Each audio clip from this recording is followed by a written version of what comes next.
all of these beautiful people here were not at Vacation Bible School, and so they don't know what our theme was. So let's help them, okay? And if you weren't at Vacation Bible School, I guarantee you're going to catch on real quick here. So if I say, when I need help, I can. For those that didn't hear that, they just said, when I need help, I can. I can trust Jesus. The whole theme of the week was True North, which you can see on these beautiful shirts that, as I said in a very poorly executed joke, there are no more for sale. True North, meaning God is our true north. And when we're in trouble, we can trust Jesus, as you just said. Now, how many of you remember the homily that I gave on Friday? Raise your hand even if you don't remember. Make me feel all right. Okay, slim pickings up here. Oof. All right, sorry. Must not have been a well-delivered homily. But on Friday, I gave a homily about what?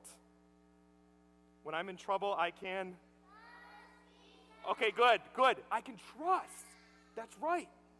And so we talked about, we trust all the time. How many of you remember the alarm clock? Talking about your alarm clock, whether you have a human alarm clock or an electric one. You have to trust every morning that that thing's going to wake you up. Or what about when you guys sit down on your pew? I didn't see anybody saying, oh no, I wonder if it's going to work this time. Oh, you trusted it, right? Or even when you get into your car and your parents put the key in and they turn it on, you trust that it's going to get you there.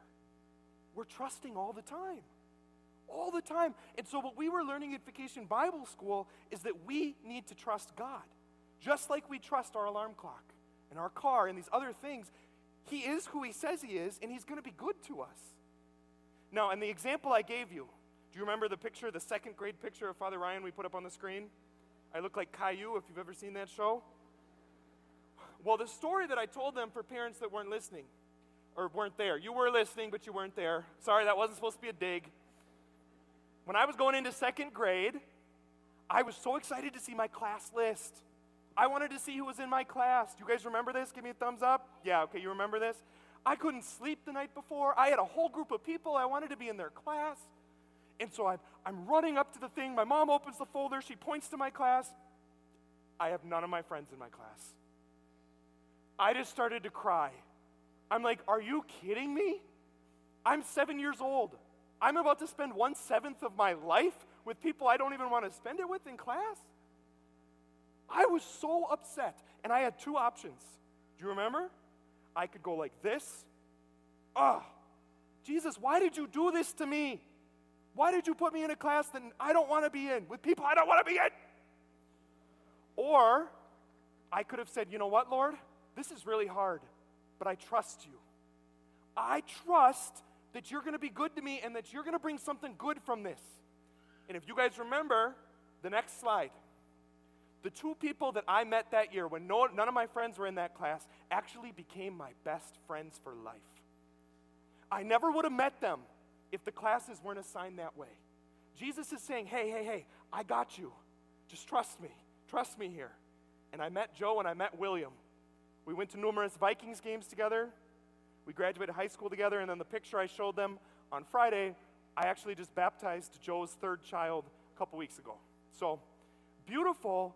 I couldn't have seen that 20 years later I'd be a priest baptizing his kids. But in second grade, Jesus was telling me, trust me, Ryan, trust me. I got your back. And so when things are hard, we can? Very good. Now, here's the sequel that you guys get, okay? Yeah. Here's the sequel. So we know that we need to trust Him, but today in the gospel we hear how to trust Jesus. Now this is a big deal.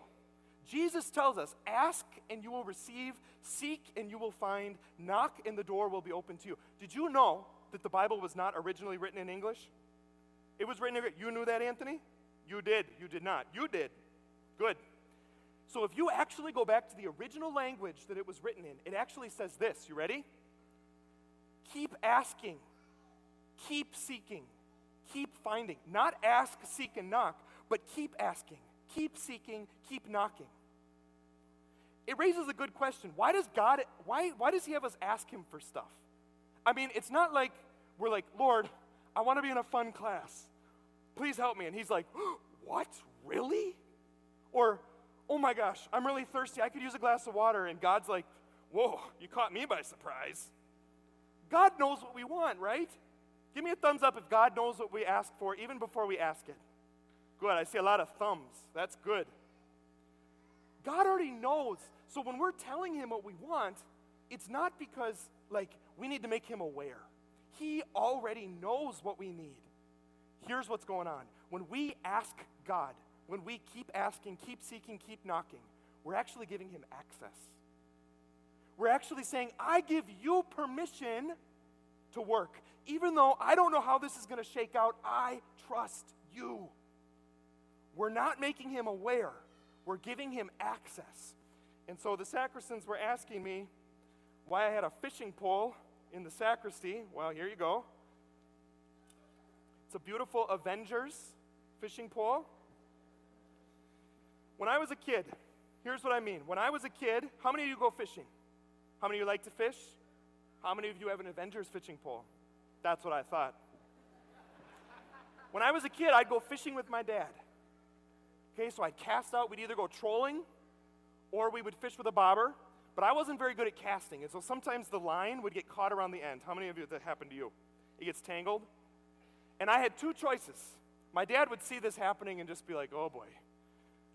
I could either hand the fishing pole to Dad and let him untangle it, because I was just a little kid, or I could shake it to try to get it off and then make a huge mess. When I was fishing with my dad, these were the two options. It would get tangled. I could go to Dad and I could trust him. I could give him access to what I needed, or I could try to do it myself. Do you see what I'm saying here? It's just like that with God. When we have knots in our life, and I'm sure you have knots just like I do. Maybe you're not in a class that you wanted to be in. Maybe your sports team is struggling. Maybe it's hard at home, or you're struggling with your brothers or sisters, or school is hard, whatever it is. We all have knots at the end of our fishing pole. And what Jesus is saying today, keep seeking, keep asking, keep finding, AKA, but knot that you have, you can go like this, and you could try to shake it and hope that it's just going to get worse. Or you can say, you know what, God, I don't know how this is going to work. I have no idea how to untangle this. I need your help. Because when we need help, we can. Oh, boom. We couldn't have practiced it any better. And so for the adults in the room, here's your takeaway. When we need help, we trust Jesus. And so the sequel is this. How do we trust? We need to let God be God. Let me say that again. Tattoo that on the inside of Father Ryan's eyelids. We need to let God be God. We need to let him untangle our knots. He's God and we are not. Sometimes I want to be in control.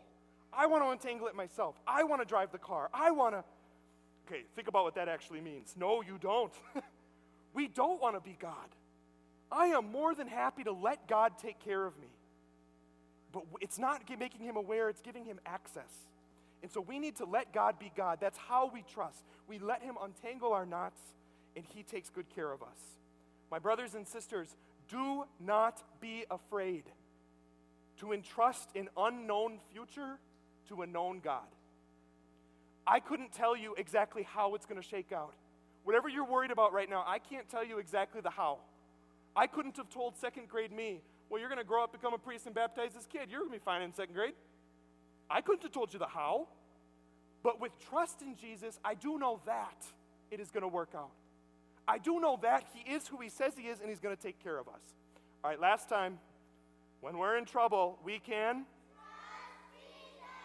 Very good. All right, you can return to your seats.